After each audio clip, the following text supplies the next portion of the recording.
Hi, I'm Dr. Ashley, and welcome to Wellness in the 21st Century.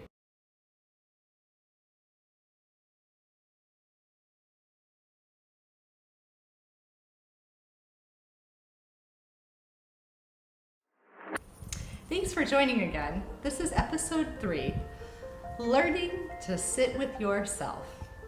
Many of us find that we are totally disconnected from who we really are nowadays. From endless sources of shows to watch, video games, smartphones, endless information on the internet, and what happens? We find that we are not in touch with ourselves. We don't even know who we are anymore. And the reality is we do need an escape because things are pretty stressful. But there has to be a balance. So many of us find that we just aren't happy. We've lost sense with reality and we're floating. And what happens? We have an ADD society where we're trying to do 10 things at once, feel like we need immediate gratification but are unfulfilled at the same time. Studies show, even when we're doing things we like, and well, some things maybe we don't like working or studying, we would love to just sit and check our phone out every 2 to 3 minutes, maybe even more often.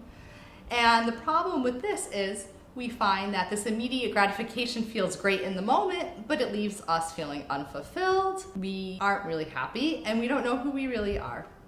These impulses that we give into, and let's be honest, technology pretty much tells us we should be checking things and doing things on every impulse all the time, often leads to us not completing tasks. And granted that many of us use our phones for work, so there's almost this anxiety component of needing to check things all the time. And what does this mean? We can't take a break. We never actually have a holiday. We never feel like we have time off. And this leads to burnout, anxiety, and frankly, just some unhappiness. Now more than ever, we need to learn to take what I like to call technology vacations. It can be as simple as getting off your darn phone for an hour a day, even half an hour a day, putting it down, having some time alone, or even leaving it at home when you go out for the weekend, a few hours, just something where you're consciously not attached to your devices at every single moment of every day.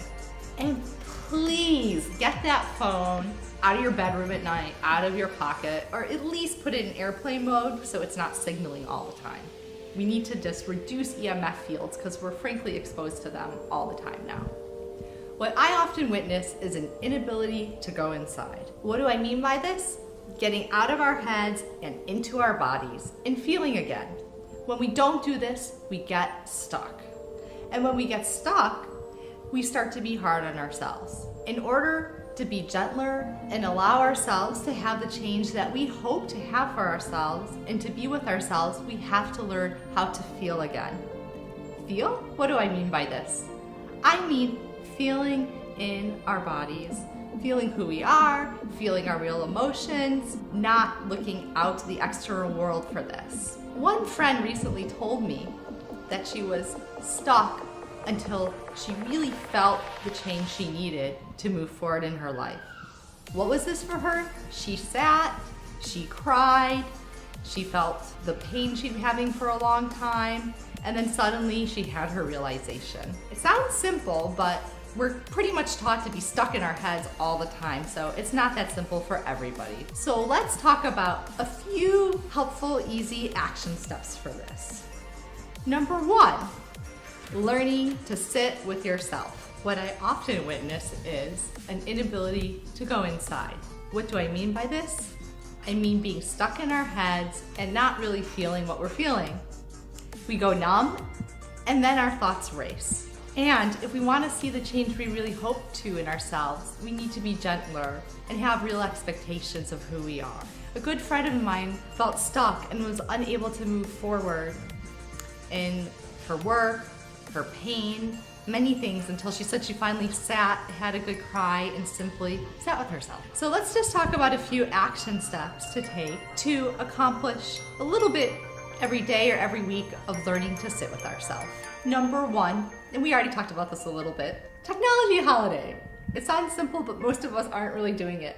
Put your phone, your devices, just get them away for even an hour at a time while you cook, or read a book, or meditate, or breathe, or cry, or laugh, or do absolutely nothing. But it's a good habit, and you'll find you're tuning into yourself more. Number 2, if uncomfortable feelings come up about how you feel about yourself, just know that means it's actually time for more self-care. Self-care is different for everybody. It means in some way taking more time for yourself. Step number 3, while sitting with yourself, if you focus on what you think others are thinking about you while you sit with yourself, just know that for the most part, everyone else is too busy thinking about themselves to really be thinking about you. So really just try to tune in with who you are. Number 4, nature. It can be so hard for most of us urban dwellers, but finding a little time, even once a month, twice a month, to go to a park, go to a coast, go for a hike, just some way to center yourself away from civilization. And 5, don't forget sleep, and if you aren't sleeping well, rest, some physical activity, and eating well. What do I mean by healthy eating? To be honest, there's so many ways to do it, but eating as many veggies as you can and trying to eat as much fresh food as you can.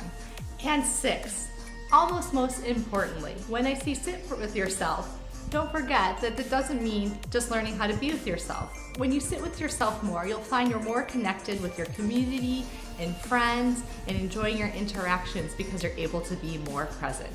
Thank you for joining me for episode 3, Learning to Sit with Yourself, a series of wellness in the 21st century. If you have any questions, please feel free to ask me.